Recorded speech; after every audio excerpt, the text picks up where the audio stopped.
خلکو دنیا له ترجیح په آخرت باندې ورکول. والله سوچو کې رونو ما او ته دنیا له ترجیح ډېره ورکړې که آخرت له هم ډېره ترجیح ورکړې. دا خو ته ما او ته د ځان سره سوچ وکړو که نه ما او ته د آخرت دپاره ډېر محنت کوو که د دنیا دپاره ډېر محنت کوو. لقمان حکیم صاحب به خپل بچي ته ویلې بچیا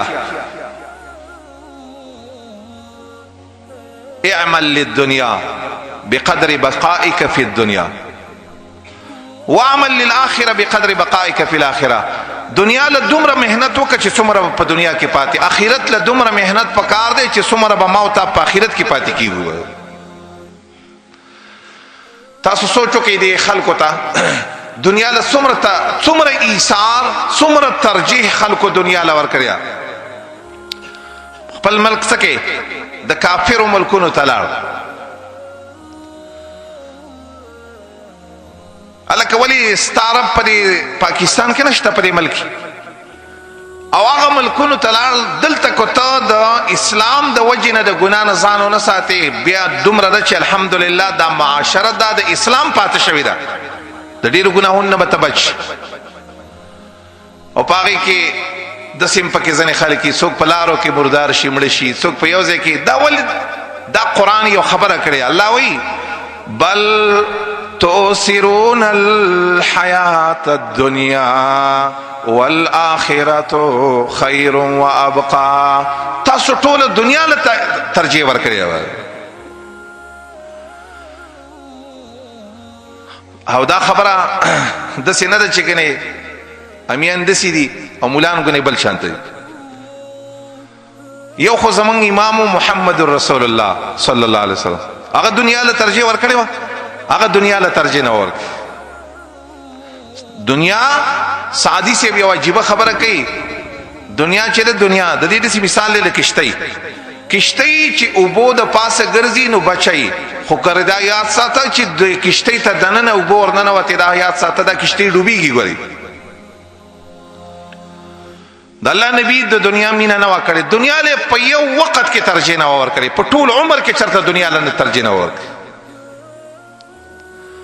کله دې حدیث ته سوچ وکړمه و د الله نبی بخاری کې دا حدیث موږ نن وواسې مثلا د الله نبی د مازدیګر د لمونځ یې وکړو او سمدس کور ته یې منډه واله د خلکو په دې څټونو یې د پاسه خپې واړولې تیز لاړ کور ته. صحابه کرام حیرانه شو چې دا څه قیصه شوې ده نه وې ځکه نور کله به د الله نبی داسې چل نه کاوه. بیرته چې راووتو خلک حیرانه دي چې څه مسله پیدا شوې. ویل کور کې یو ټوکړه د سرو زرو پرته وه ما ویل چې هسې نه چې شپه را باندې راشي او دا د الله د نبي په کور کې نو د هغې په باره کې مې دا حکم وکړو چې دا جلته تقسیم کوي. خلق ته دنیا له بینکونو کېږده جمع کوه په سودونو باندې ورکوه نه د خور حق منه نه د مور حق منه نه د خپلوان حق منه او بس و دنیا مؤثره دنیا له ډېره ترجیح ورکړی شوې. دنیا له دومره ترجیح ده کله کله زه په خپل کلی کې مثلا چې موږ درس کوو یو خو صحابه کرامو دنیا له قرآن له ترجیح ورکړې وه دین له ترجیح ورکړې وه. صحابه کرامو به داسې کار کاوه چې همیشه دپاره به د عبدالله ابن عمر په باره کې راځي ټوله شپه به قرآن لوستو خو د الله نبي ورته ویل لږه ګزاره کوه ټول لږه ګزاره کوه.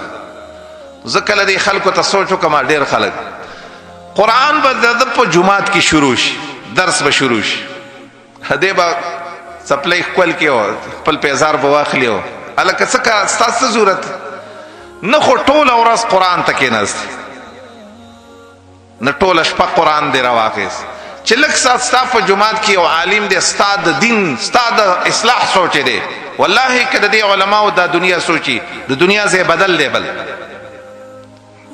اسی سبا د قیامت ورځ راشي کنه او د الله نبی الله ترسي وي وقال الرسول يا ربي ان قومي اتخذوا هذا القرآن مهجورا. یا الله دې خلکو قرآن پرې خو دی اسی څه جواب وکړو د دې خبرې کله رب العالمین داسې عجیبه وایي ومن اعرض عن ذکری فإن له معیشة ضنکا زما کتاب سره تعلق نه ساتي ژوند به د ټولو پریشانیانو نه ډک کړم. د دې د وجې نه یو عالم خبره کوله ویل که زمونږ د عوام ورونو د الله د کتاب دومره قدر کولی چې د نصارو یې څومره قدر کولی که بیا به هم ویل دا به کامیاب وي. ویل دا خبره به په تاسو سپکه لګي داسې بده به لګېږي خو بده یې مه ګڼئ. ویل جومات کې چې د چا د الله کتاب ستا بچو ته ښیي تا ته ښیي خلک چې هغه قاري صاحب له روپۍ ورکوي 100 روپۍ 200 300 ته ورکوي او په نصارو چې ته 2 پوڼۍ راخلي 600 روپۍ دې صرف د میاشتې په دې لګېږي. زه لکه یو بل مثال ویم چې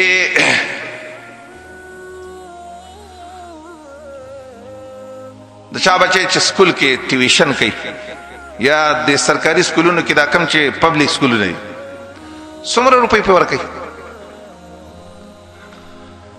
او چې د الله کتاب د الله په جومات کې د الله په کور کې زده کوي د دې څه به کې د دنیا قیامت په ورځ باندې د دې آیات سره چې بل تؤثرون الحیات الدنیا دنیا دی غوره کړې ده و دنیا مؤثره ستا بل طرف ته اعلان دی